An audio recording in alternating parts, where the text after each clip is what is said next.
रहीम अस्सलाम वालेकुम। आज की वीडियो में हम देखेंगे development of vertebral column special embryo का। ये बहुत ही इंपॉर्टेंट टॉपिक है। तो सबसे पहले ये देखना है कि वर्टिब्रल कॉलम डेवलप हो कहाँ से रहा है। So it is developing from the sclerotomes of the somites. ठीक है, जो सोमाइट्स के स्क्लेरोटोम्स होते हैं वहाँ से किस चीज़ की डेवलपमेंट होती है? वर्टिब्रल कॉलम की डेवलपमेंट होती है। अब ये डेवलपमेंट होती किस तरह से है ये देख लेते हैं। अब ये आपको पता है कि जो हमारे पास पारेक्सियल मेसोडर्म है वो बनाती है सोमाइट्स। ठीक है, on both sides of the notochord. अगर ये नोटोकॉर्ड है तो इसके दोनों साइड्स के ऊपर सोमाइट्स के पेयर्स सोमाइट्स प्रेजेंट होंगे जो कि पेयर्स बना रहे होंगे। अब होगा क्या, सोमाइट्स के जो स्क्लेरोटोम्स हैं ये ग्रेजुअली माइग्रेट करेंगे टुवर्ड्स द नोटोकॉर्ड। ये नोटोकॉर्ड है, इसके ऊपर न्यूरल ट्यूब बनी होगी। ठीक है, तो अब क्या होगा कि ये जो सोमाइट्स हैं इसके जो स्क्लेरोटोम्स हैं they will gradually move towards the notochord. Notochord की तरफ मूव करेंगे और नोटोकॉर्ड को सराउंड कर लेंगे।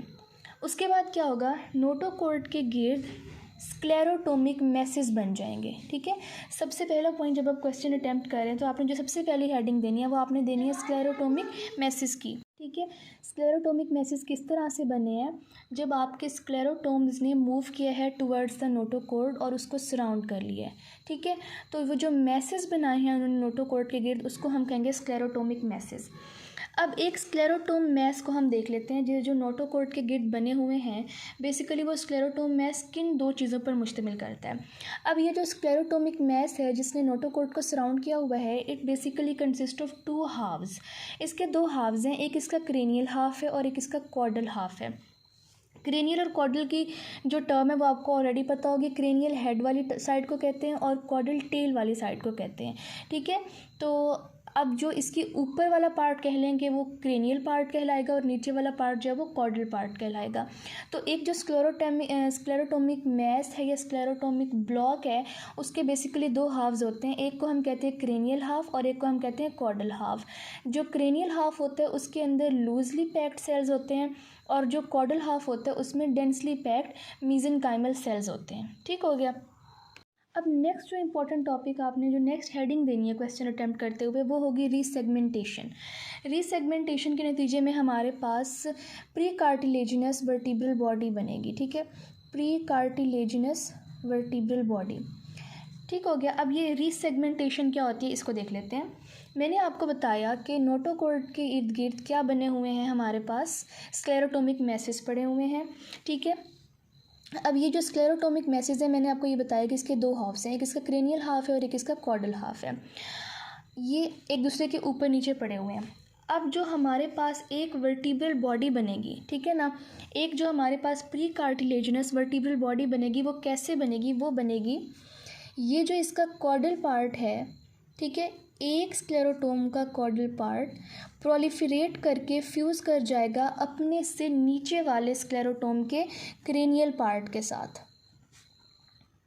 ठीक है, ये जो फ्यूजन है caudal part of one sclerotome with the cranial part of the lower sclerotome is basically called resegmentation.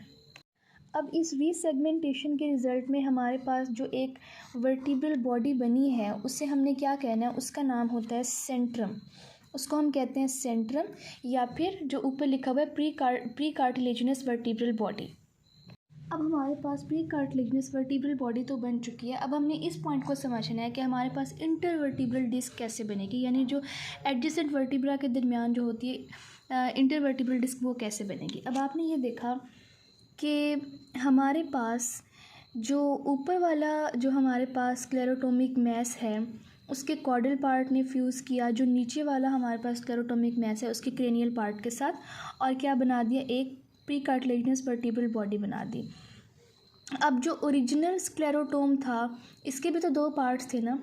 अब जब ये वाला पार्ट इसके साथ मिल गया और ये वाला पार्ट इसके साथ मिल गया तो इन दोनों पार्ट्स के अंदर सेपरेशन हो गई ना। तो जब ये दोनों पार्ट्स आपस में सेपरेट हो जाएंगे तो फिर क्या होगा, ये प्रोलिफरेट करेंगे और इस जगह को फिल कर देंगे और क्या बना देंगे, इंटरवर्टिब्रल डिस्क बना देंगे।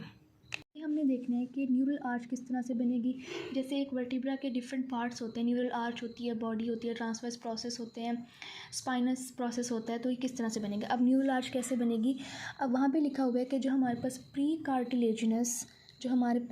कार्टिलेजिनस वर्टिब्रल बॉडी बन चुकी है, ठीक है, अब उससे क्या होगा, उससे हमारे पास मीज़ेनकाइमल प्रोसेसेस अराइज होंगे। ये आपको पता होना चाहिए कि मीज़ेनकाइमल सेल्स ऐसे सेल्स होते हैं which have the ability to form any type of cells, ठीक है, किसी भी तरह के सेल्स के अंदर डिफ्रेंशिएट हो सकते हैं। तो मीज़ेनकाइमल प्रोसेसेस निकलेंगे इन द डोर्सोमीडियल डायरेक्शन, ठीक है, ये डायरेक्शन आपने याद रखनी है, in the dorsomedial direction. Pre cartilaginous vertebra से हमारे पास मीज़ेनकाइमल प्रोसेसेस निकलेंगे इन द डोर्सोमीडियल डायरेक्शन। दो प्रोसेसेस होंगे मिड लाइन के अंदर फ्यूज़ करके क्या बना देंगे हमारे पास न्यूरल आर्च, ठीक है। तो इस छोटे से फ्लो चार्ट में आपकी न्यूरल आर्च की फॉर्मेशन आपको समझ आ गई है। हमारे पास प्री कार्टिलेजिनस वर्टिब्रा कैसे बना है, प्री कार्टिलेजिनस वर्टिब्रल बॉडी हमारे पास बनी है by the resegmentation of the sclerotomic blocks या स्क्लेरोटोमिक आप लोग कह दें मैसेज, ठीक है। उसके बाद हमारे पास मीज़ेनकाइमल प्रोसेसेस अराइज हुए, उसके बाद इन द डोर्सोमीडियल डायरेक्शन, और वो जो दो mesenchymal processes in the dorsomedial direction move कर रहे थे वो मिड लाइन में फ्यूज़ करके क्या बना देंगे, न्यूरल आर्च बना देंगे।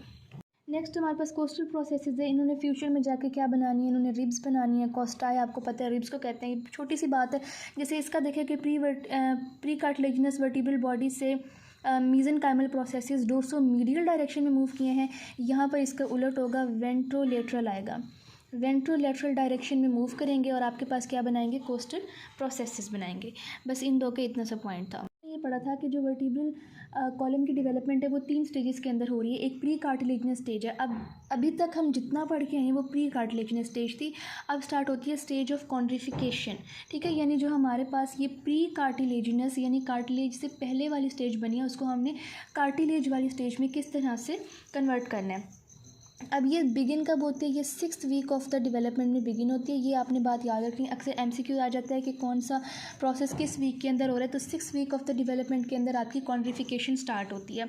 अब कॉन्ड्रिफिकेशन में क्या होता है, there will be 2 centres of chondrification, यहाँ से आपके 2 सेंटर्स ऑफ कॉन्ड्रिफिकेशन डेवलप होंगे, किसके अंदर, सेंट्रम के अंदर। 2 centres of chondrification will develop in the centrum. जो आपके पास वर्टिब्रल बॉडी बनी हुई है प्री कार्टिलेजिनस वर्टिब्रल बॉडी, उसके अंदर 2 सेंटर्स ऑफ कॉन्ड्रिफिकेशन अपीयर होंगे और सून ही वो हमारे पास एक कार्टिलेजिनस बॉडी के अंदर चेंज हो जाएगी, ठीक है, कार्टिलेजिनस बॉडी बन जाएगी। अच्छा, by the 8th week of development, ठीक है, 8th वीक ऑफ डेवलपमेंट में ये हमारे पास क्या बन जाएगी, कार्टिलेजिनस बॉडी बन जाएगी। अब क्या होगा, इसी दौरान क्या होगा, 4 सेंटर्स ऑफ कॉन्ड्रिफिकेशन अराइज होंगे इन द न्यूरल आर्च, ठीक है। जो हमारे पास न्यूरल आर्च बनी थी मीज़ेनकाइमल सेल्स से, अब उसकी कॉन्ड्रिफिकेशन होगी, 4 सेंटर्स ऑफ कॉन्ड्रिफिकेशन न्यूरल आर्च में भी डेवलप होंगे और फिर ये भी क्या हो जाएगी, ये भी क्या बन जाएगी, कार्टिलेजिनस बन जाएगी, ठीक हो गया। तो हमारे पास जो कॉन्ड्रिफिकेशन का प्रोसेस था वो यही था। अच्छा, एक पॉइंट जो कॉन्ड्रिफिकेशन में रह गया था वो ये कि आपके जो ट्रांसवर्स प्रोसेस हैं और जो स्पाइनस प्रोसेस हैं वो कैसे बनते हैं, ठीक है। अब आपने ये देखा कि 4 सेंटर्स ऑफ कॉन्ड्रिफिकेशन अपीयर होंगे आपकी न्यूरल आर्च के अंदर। तो इन सेंटर्स की एक्सटेंशन से, मतलब अब ये जो कॉन्ड्रिफिकेशन सेंटर्स हैं ये एक्सटेंड होते जाएंगे और इनकी एक्सटेंशन से क्या बनेगा, ट्रांसवर्स प्रोसेस बनेगा और स्पाइनस प्रोसेस बनेगा। कर लेते हैं लास्ट स्टेज की, that is the ossification stage, ठीक है। इसको देख लेते हैं। अब ऑसिफिकेशन स्टेज का दौरानिया क्या है, ये स्टार्ट होती है एम्ब्रियोनिक लाइफ से, ठीक है। ये बात याद रखनी है कि एम्ब्रियोनिक लाइफ से स्टार्ट होकर ये 25 ईयर्स एज तक ये चलता है ये प्रोसेस, ठीक है, ऑसिफिकेशन का प्रोसेस। अब ये होता किस तरह से है, अब हमारे पास ड्यूरिंग एम्ब्रियोनिक लाइफ, ठीक है, 3 हमारे पास सेंटर्स ऑफ ऑसिफिकेशन बनते हैं। कहाँ कहाँ पे बनते हैं ये बात याद रखनी है। एक हमारे पास बनता है सेंट्रम के अंदर, Centrum is basically the body of the vertebra. एक हमारे पास बनता है सेंट्रम के अंदर और 2 हमारे पास बनते हैं on both side of neural arch, ठीक है। ये बन रहे हैं एम्ब्रियोनिक लाइफ के अंदर, ये बात याद रखनी है। एम्ब्रियोनिक लाइफ के अंदर आपके पास 3 सेंटर्स ऑफ ऑसिफिकेशन बनेंगे, एक सेंट्रम के अंदर और एक न्यूरल आर्च के अंदर। तो जब एम्ब्रियोनिक लाइफ कंप्लीट होगी तो हमारे पास जो इन्फेंट की वर्टिब्रा है उसमें 3 बोनी पार्ट्स होंगे, क्योंकि अभी तक सिर्फ 3 पार्ट्स की ऑसिफिकेशन हुई है, ठीक है। किन किन की पार्ट्स की ऑसिफिकेशन होगी है, बॉडी ऑफ द वर्टिब्रा की और न्यूरल आर्चिस की, ठीक है। तो ये हमारे पास 3 बोनी पार्ट्स हैं और ये तीनों बोनी पार्ट्स यानी both the halves of neural arch and the body, जिसको हम सेंट्रम कह रहे हैं, ये बोनी पार्ट्स के अंदर चेंज हो चुकी है क्योंकि इनकी ऑसिफिकेशन हो गई है और ये आपस में कनेक्टेड किस तरह से, हाइलिन कार्टिलेज के ज़रिए। अब नेक्स्ट क्या होगा, जब बच्चे की उम्र 1 साल हो जाएगी, ठीक है, till the age of 1 year, तो जो न्यूरल आर्च के दोनों हाफ्स थे, क्योंकि दोनों वो बोनी पार्ट्स में कन्वर्ट हो चुके थे, वो आपस में फ्यूज़ हो जाएंगे। उसके बाद 6 साल की उम्र तक, जब तक बच्चे की उम्र 6 साल होगी, तब तक क्या होगा कि जो हमारे पास न्यूरल आर्च है वो फ्यूज़ कर जाएगी किसके साथ, सेंट्रम के साथ, यानी बॉडी ऑफ द वर्टिब्रा के साथ। नेक्स्ट जो इम्पोर्टेंट स्टेप होगा वो होगा एट एडोलिसेंस। अब एडोलिसेंस पर क्या होगा कि 5 सेंटर्स ऑफ ऑसिफिकेशन बनेंगे, ठीक है। पहले आपके पास एम्ब्रियोनिक लाइफ में 3 सेंटर्स ऑफ ऑसिफिकेशन बने थे, अब 5 सेंटर्स ऑफ ऑसिफिकेशन बनेंगे। अब ये सेंटर्स ऑफ ऑसिफिकेशन कहाँ कहाँ पे बनेंगे, ये इंपॉर्टेंट पॉइंट है, ठीक है। एक बनेगा at the tip of the spinous process, ठीक है। नेक्स्ट बनेगा, 2 बनेंगे हमारे पास कहाँ कहाँ पर, जो ट्रांसवर्स प्रोसेस, 2 ट्रांसवर्स प्रोसेस होते हैं ना, तो ट्रांसवर्स प्रोसेस की टिप्स के ऊपर 2 यहाँ पे बन जाएंगे और 2 हमारे पास बनेंगे बॉडी के ऊपर, यानी जो वर्टिब्रा की बॉडी है, एक उसकी अपर सरफेस के ऊपर और एक इसकी लोअर सरफेस के ऊपर। अब ये जो हमारे पास सेकेंडरी सेंटर्स ऑफ ऑसिफिकेशन बने हैं, ये कब तक जाकर फ्यूज़ करेंगे आपस में, by the age of 25 years, ठीक है। 25 साल की उम्र तक ये प्रोसेस चलता रहेगा और फिर ऑसिफिकेशन भी कंप्लीट हो जाएगी। लास्ट में एक छोटी सी बात रह गई है कि न्यूक्लियस पल्पोसस और एनुलस फाइब्रोसिस क्या होता है। अब हमने ये देखा कि जो नोटोकॉर्ड होता है वो क्या कर जाते हैं, वो डीजेनरेट कर जाता है by the end of the development, लेकिन उसके कुछ रेमनेंट्स बाकी रह जाते हैं इन द मिडल ऑफ, ठीक है, इन द मिडल ऑफ जो हमारे पास इंटरवर्टिब्रल डिस्क है, इंटरवर्टिब्रल डिस्क के मिड में इसके कुछ रेमनेंट्स बाकी रह जाते हैं जो क्या बनाते हैं, न्यूक्लियस पल्पोसस बना देते हैं। और दूसरा एनुलस फाइब्रोसिस क्या होता है, एक फाइब्रोकार्टिलेजिनस रिंग है जो न्यूक्लियस पल्पोसिस को सराउंड कर रहा होता है। तो न्यूक्लियस पल्पोसिस और एनुलस फाइब्रोसिस ये क्या बना रहे होते हैं, ये बेसिकली आपकी इंटरवर्टिब्रल डिस्क बना रहे होते हैं।